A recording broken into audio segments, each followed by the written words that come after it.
But look at this. Notice that the great god Asaru is lying out flat with his crown, with Isis perpendicular to his penis.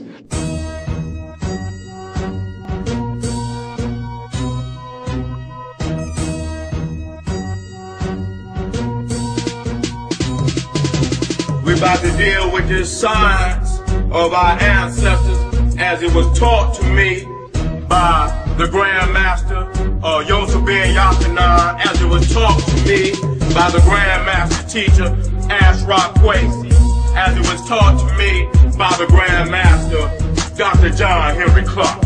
Some of the greatest minds to have ever existed on the planet Earth. Time took them over.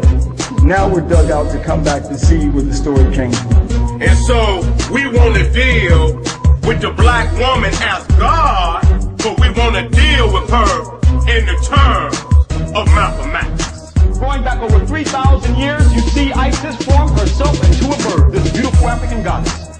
She forms herself into a bird and descends on top of Osiris's penis to take the seed from him back to her womb to produce the first virgin birth, the Immaculate Conception story told 4,100 years BC. You understand what I'm saying?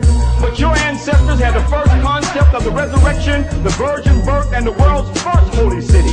Long before Mecca was a holy city, long before Jerusalem was a holy city, your ancestors had the world's first holy city at a city called Abtu, who the Arabs called Abydos.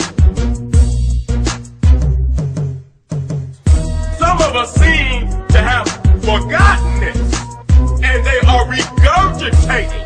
Right there at the temple of Seti-1.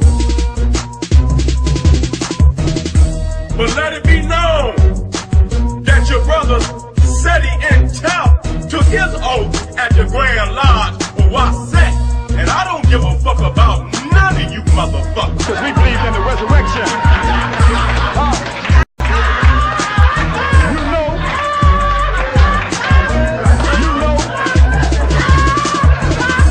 You understand what I'm saying? We are not turning back.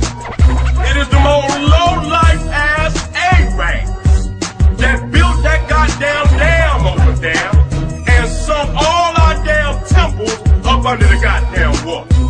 This is what Islam did to the ancient Nile Valley. The most sacred temple that have ever been built on the planet Earth, these low-life Arabs have desecrated, have sunk up under the goddamn water, and then they got a nigga looking to some goddamn box in the damn desert called Mecca and the Kaaba to deter you from being the greatest African you could be today by going back to your ancestors in the night. If I was locked up in the white folks' story, there's no way I could see this because I would be locked up that that's African stuff is pagan, it's heathen. I gotta stay away from it. That's why they want you to stay away from it.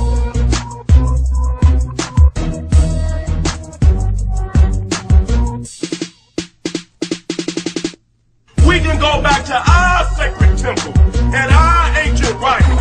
And motherfucker, if you cannot produce a writing as old as this Persian root, step your weak ass back, nigga. Because we dropping facts, we're not regurgitating mathematics.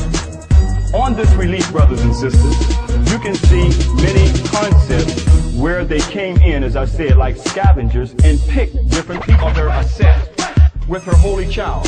Why did they chisel it out? Justinian is the one who closed this temple down, where many of our Nubian brothers and sisters used this temple and saw Isis and Horus as sacred until the coming of Justinian, where they closed down to forbid our brothers and sisters to worship the first Madonna and child. The first Trinity came directly from African people. Why did they chisel it out? Because you were on this temple. And here she is right here. Now, this is the African goddess that goes back 4,100 years BC to Madonna and child. You see her lactating the holy child Horus right here. This was the African goddess that had to be chiseled out.